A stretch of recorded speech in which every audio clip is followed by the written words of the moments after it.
Bonjour à tous, on se retrouve sur la chaîne YouTube de SOSAV pour un nouveau tutoriel.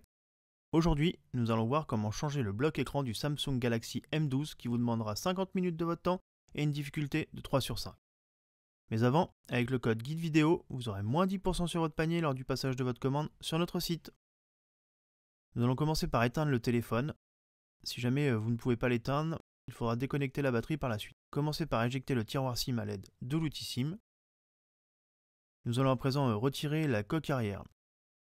Commencez par insérer un médiator en métal troué entre la coque arrière et le châssis du bloc écran, puis à l'aide du levier en nylon, déclipser tout le contour de la coque arrière. Et oui, sur ce modèle-là, pas de colle, c'est une coque arrière qui est clipsée directement sur le châssis du bloc écran. Donc faites bien attention par contre à la partie où vous trouverez les boutons. Il y a la nappe des boutons qui se trouve en dessous. Et faites attention aussi à la partie où il y a l'emplacement du tiroir SIM qui est plus fine que les autres parties. Une fois la coque retirée, faites-la basculer sur la partie gauche car le lecteur d'empreintes digitales bouton Power est encore connecté à la carte mère. Retirez la petite protection de cette nappe, puis déconnectez-la à l'aide du levier en nylon pour la mettre de côté. Passons maintenant au bloc écran. Nous allons dévisser les 6 vis cruciformes qui maintiennent le cache de la carte mère en place sur le bloc écran. Une fois celle-ci retirée, il ne vous restera plus qu'à le soulever à l'aide du levier en nylon pour le déclipser et le retirer complètement. Nous allons maintenant garder le levier en nylon pour déconnecter la nappe de la batterie. Puis nous passerons sur la partie basse du téléphone pour dévisser les 7 vis cruciformes qui maintiennent en place le cache du haut-parleur externe et du connecteur de charge. Une fois les vis retirées, nous allons pouvoir nous munir du levier en nylon pour déclipser ce cache et le mettre de côté.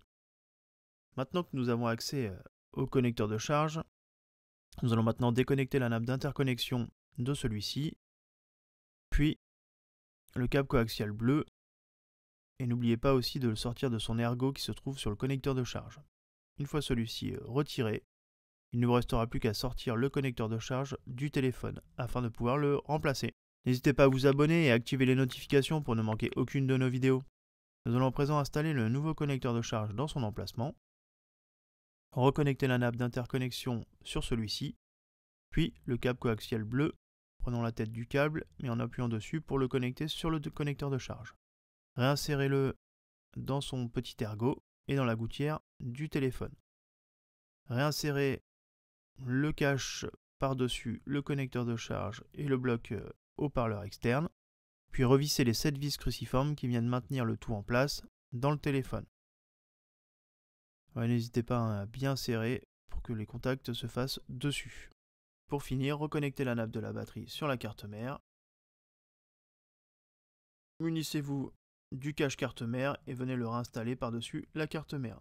Il ne vous restera plus qu'à revisser les 7 vis cruciformes qui le maintiennent en place dans le bloc écran avant de pouvoir passer à la connexion du lecteur d'empreintes digitales bouton Power.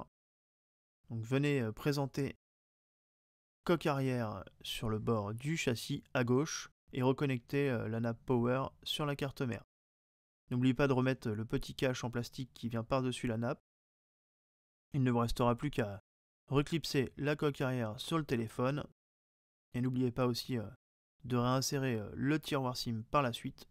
Vérifiez bien que la coque est bien clipsée, qu'il n'y a pas de jour entre la coque arrière et le châssis du téléphone. Il ne vous restera plus qu'à rallumer votre téléphone pour voir si tout fonctionne bien avant de pouvoir l'utiliser. Voilà, le tutoriel est maintenant terminé. Retrouvez-nous sur nos différents réseaux sociaux et à bientôt sur la chaîne YouTube de SOSAV.